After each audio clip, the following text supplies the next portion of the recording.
Patel's lasting solution was ignored so far as Nepal is concerned. The deteriorating situation in Nepal since 1950 threw Nepal into a deepening crisis in 2005. There was murder of democracy with the king's assumption of absolute monarchy, heightening dangers for Nepal as well as for India from the Maoist guerrillas and even from China.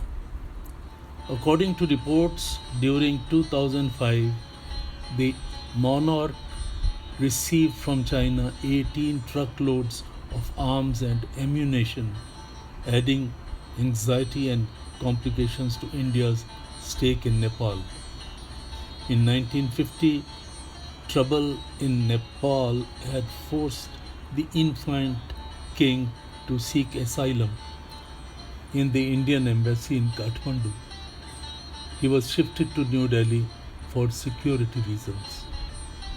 The Foreign Affairs Committee of Indian Cabinet met to discuss whether India should give recognition to the infant ruler.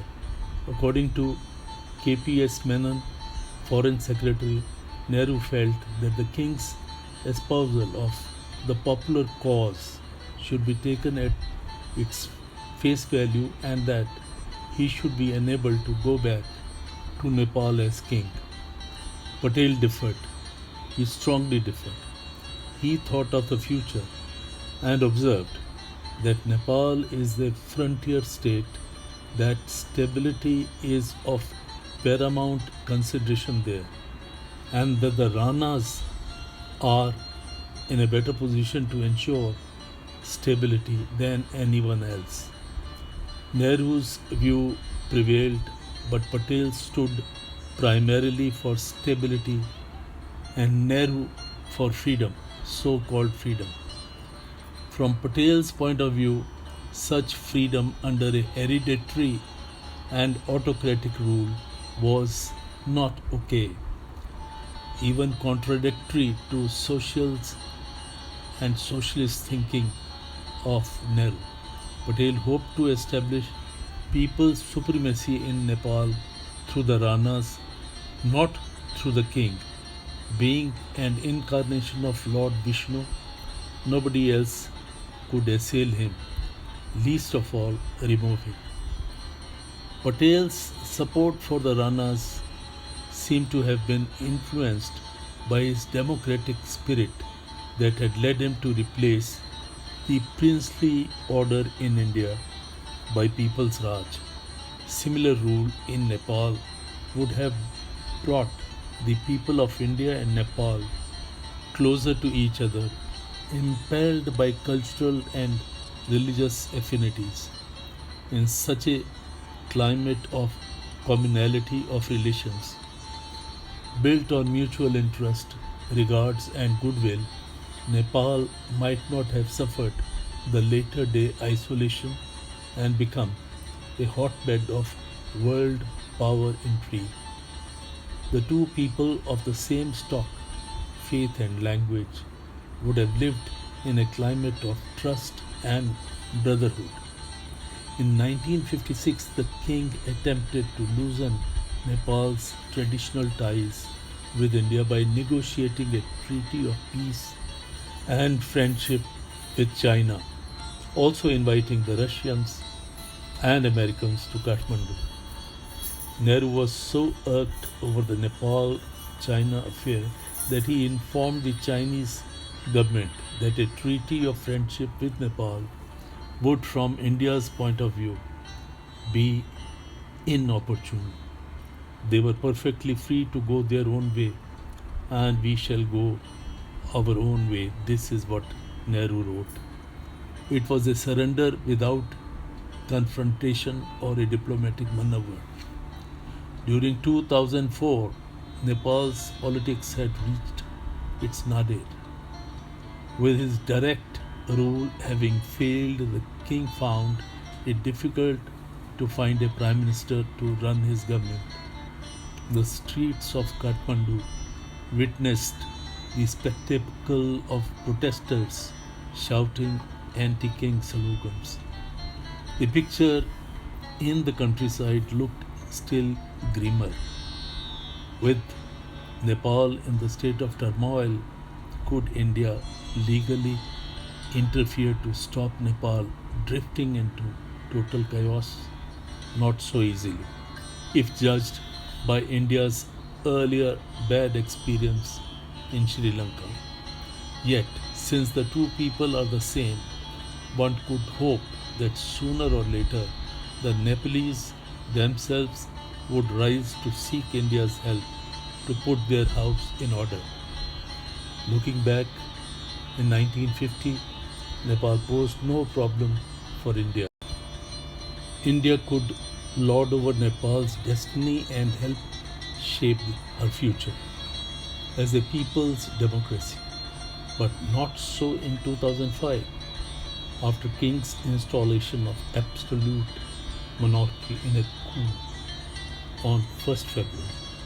Over the years, India had allowed herself to be reduced to the status of a helping spectator with practically no option left except to support the king.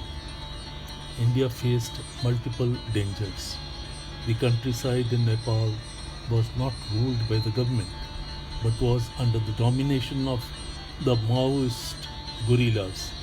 Since 1996, they had killed some 11,000 people. They controlled 68 out of 75 districts. Out of 1,135 police stations, only 100 were functioning. The anarchy in Nepal led to the spilling of Maoists into the Indian states of Uttarakhand, Uttar Pradesh, Bihar, Andhra Pradesh, Orissa, Jharkhand, and West Bengal. The Maoists and the Naxalites, it was feared, might jointly create terror in these states and beyond. Some even feared that a desperate king could play the China card and that China's role might be facilitated with the improvement of the existing roads Kathmandu Lhasa through Kondari Pass and Kathmandu Tibet through the Rasu Gadi Kerung Pass, as also with the construction of the new roads, one through Koshi Kimathukanga corridor in the east and the other Jomsom Lomang Thang in the west. Terror looked down upon India from Himalayas 1,754 kilometers open border. It posed a danger far greater than Kashmir, whose LOC is 777 kilometers long and protected by fencing. Nepal and the adjoining regions sat right on India's head, whereas Kashmir was tucked away in a corner of India. Further, Nepal was an independent kingdom, unlike Kashmir, which made matters far more difficult. China had stirred up moves to beat India by offering the king liberal military and monetary support without, of course, ignoring Nepalese Maoists.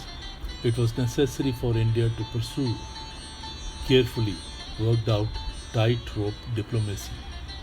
In April 2006, when Kathmandu was rocked by protest marches, the London Economist wrote, few conventional observers feel qualified to peep far into Nepal's future. Patel, nevertheless, did that in 1950, as mentioned earlier, by openly advocating parliamentary democracy in Nepal through the Ranas, in the same manner as Indian princely states by dethroning hereditary rulers. Nehru, however, favoured the king, which sowed the seeds of the later day trouble in Nepal. Patel had desired a people to people relationship between Nepal and India. In the abolition of the monarchy in December 2007 and Nepal's becoming a republic in May 2008 lay a solution Patel had suggested to Nehru in 1950. It was one he had himself implemented in India in the demolition of the princely order throughout.